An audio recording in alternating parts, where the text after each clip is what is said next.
They're useless.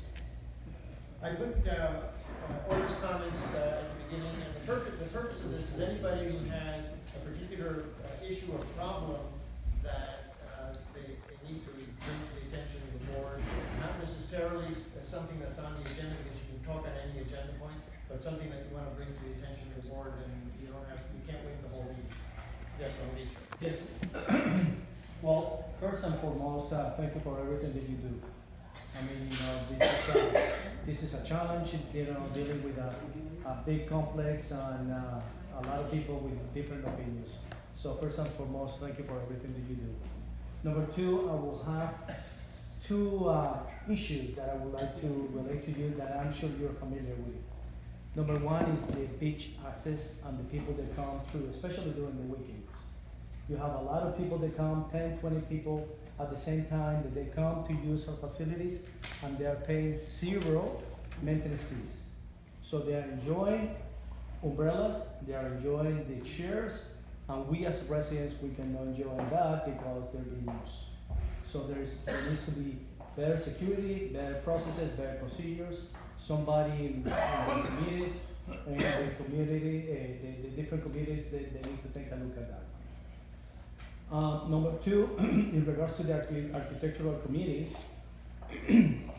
I personally think that there should be a different process. I know there is a gentleman across my building. I live on Ocean Sound, my apartment is 428, and I have somebody across my building that is keeping an eye on me. I'm basically reporting issues with my apartment, with my balcony. What happens is that basically, we cover our furniture when we are away. So we're away for a month, and a half, we cover our furniture, and then there is a complaint from the architectural committee. I think there should be a better way of using the time, the resources and effort for something like that. So that's the second piece that I would like to mention. And the third one that I think should be an opportunity, if you will, is how can we take a better look at the community services that we have within the building. So we have different prices that they are set up in the common area for the supermarket. That area itself, what our prices are charging, what are the hours of operation, what kind of customer services they are providing. Because to me, they are overcharging, and the quality of services is not as good as should be. All the businesses, they're just one. The Golden Hoa. Is any of this on the agenda? Okay. Is any of this on the agenda? Yes. It is in owner's comments, right there. And by the way, I don't know why we're, recording this. I haven't given my okay to record any of this information, so I'm not sure why they're recording, and it shouldn't be okay because I haven't given my okay to be provided on. I'll let the attorney, I'll let the attorney Any unit answer. owner that wishes to invest their Yeah. time in recording are allowed to do so by law. It's a public meeting, and they can record whatever they want. Okay, well, thank you very much. Anybody else want to comment on this? Francis, go ahead. Under owner's comments, yes. This is just something we have several Ocean Sound board members here. And honestly, I don't understand why we have owner's comments after your report. I think, not that your report isn't important, of course it is, but I think after that, on the agenda, it should be the manager's report. So we find out what's really going on as far as the everyday stuff, and then that's when we should have owner's comments, because we can discuss what we think is important. I mean, how are Eric and Brian to know remember, it is the 4 buildings here who pay you. So the way I see it, I'm the client. I Ocean Sound, and Lillian and Ellen, we have elected our 2 officials, But nevertheless, if you have a time to hear what we want to say, I think it should be after what's going on. We don't care about new business maybe so Let me much. agree with you, let me agree with you, that actually the owner's comments were in the wrong place, that was my mistake. They actually should be at the very beginning. This is for somebody who has something that has nothing to do with the agenda that they need to communicate. And then during the agenda, on any point after any presentation, whether it's the presidents, the managers, or a committee, or any discussion, once the board discusses, every unit owner is free to comment. So to read the comments throughout the process, this was to make it, if somebody, they're able to come for only a little while and they have something very specific. That was the idea. Okay. And again, if it turns out that not a lot of people use it, we'll eliminate it, but. Yeah, okay, but that's, anything else, Francis? I just want to say to you that one of the two representatives from your building brought the same subject up at the last board meeting. Oh. They do.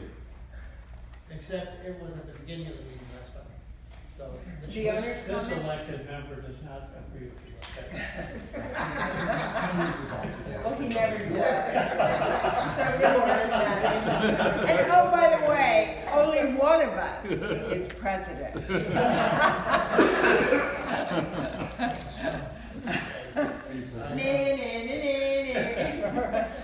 But the bottom line is, I think we should hear the manager's report. Thank you. Thank you, Francis. Okay, so the next thing on the agenda is old business, and Eric, you want to give a report where we Yes. are the? Oh, there is a manager. Yes, absolutely, welcome, and congratulations, Madam President. Thank you. So ladies and gentlemen, in 2018, late 2018, as we hit the anniversary year, the anniversary date for the Sandbar, we asked George and Gable to give us a synopsis and an overview as to how they were doing from a revenue perspective, and also what they wanted to see and what they were getting feedback from the ownership and as well as from the board for additional services, additional food products. So we asked them to do an internal audit. They came, they gave a report. We also asked them to give us some recommendations as to what they would like to see. What we seem to be getting a lot of is our owners want French fries. They want some fried products. They want more options to the menu. So we charged George and Gable with going back, and we worked with them with one of the vendors, the vendor who installed the equipment originally, all purchased through the Golden Hog and the Sandbar. They came back and gave us a proposal. The board approved that. What the board approved at that time was about $42,000. Coming now into 2019, though, we wanted to look at that again, going now through the winter season, so to speak, and having somewhat of a different demographic to see if that perspective had changed. So we went back again, we met with the vendor. George and Gable visited a location where the equipment that was being proposed is actually in use. And he was a bit surprised at how convenient it was, how applicable it would be to our location here. So we went back to the vendor and said, give us a revised bid with the new products. So that being done, and George couldn't make it this evening, he's actually traveling. So what we have is really, this is just preliminary, it's just for initial discussions, is a summary of the equipment pretty much before and after. So basically what we're looking at, the big difference that we'll see is the electric fryers. Basically what they'd like to propose that the board consider is putting in 2 electric fryers. It's one system, but it's a dual system with 2 fryers. That is the largest increase that we see. We went from about $4,000 to about $15,000. Of course, we did have a change in 1 year in sales tax. There was also some slight increase in equipment and production, so that's reflected. So what we'd like to do is, for the board's consideration, maybe not for full approval for this evening, but maybe to engage in the discussion as to whether the board wants to consider implementing the new equipment. Now, I need to be clear, the expense isn't just for the equipment. We will need to modify the kitchen, which will include engineering, architectural, and then permits to go back to the village to make sure that all of this is, of course, above board.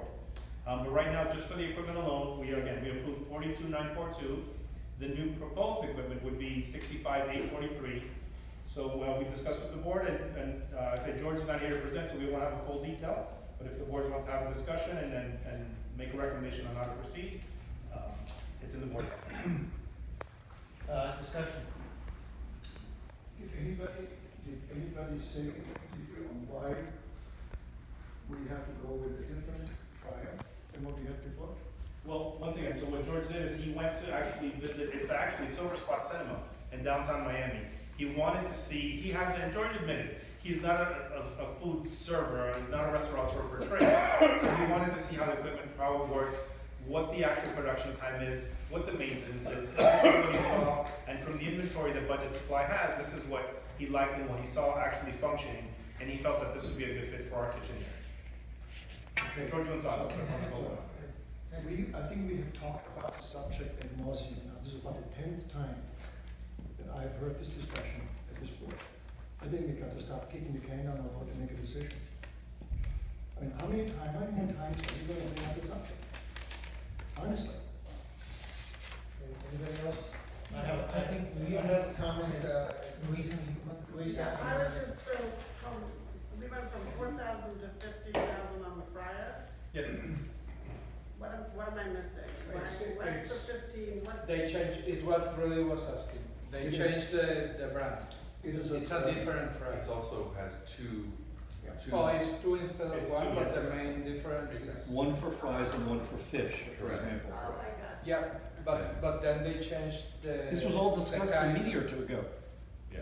I think Yeah, but the price has gone up, the cost has gone up Yeah. by Because they changed the 65%. brand, the specification. Yeah, but this was all Excuse me. spoken about. You'll have a chance to talk.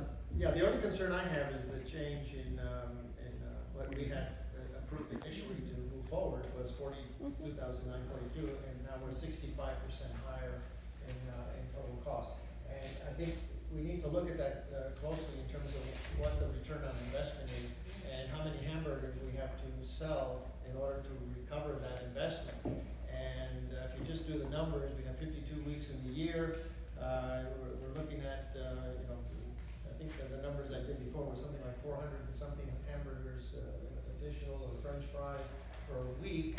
That's a lot of sales, if we were to recoup in 1 year. So we're looking to recoup this over a number of years, maybe 5 years. But I think it would be helpful for maybe our treasurer or for our finance committee just to do that, or Jorge as a business person, even though it's not his money. So I mean, he's going to utilize it and make a profit on it, which is fine.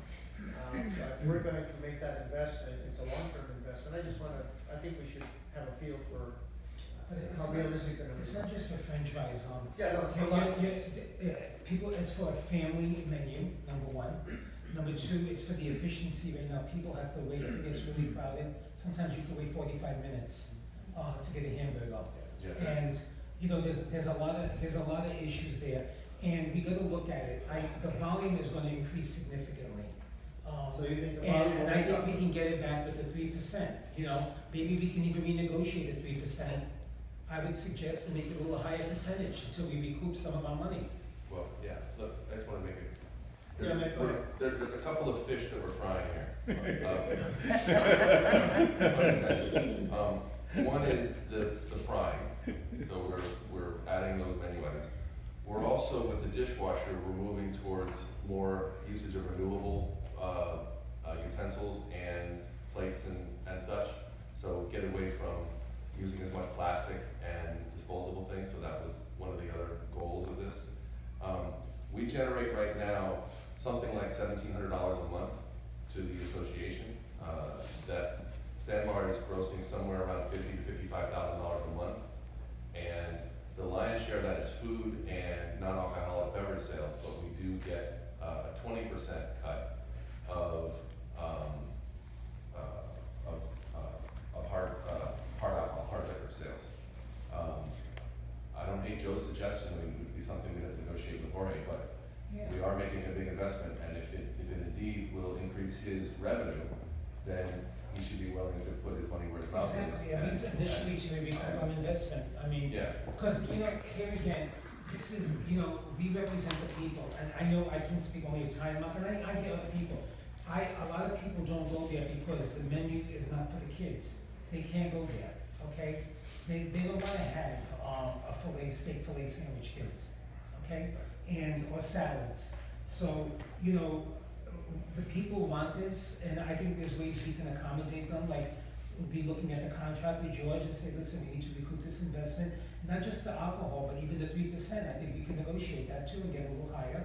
and the volume too is gonna increase. Also, you should know, he now uses a sophisticated point of sale system.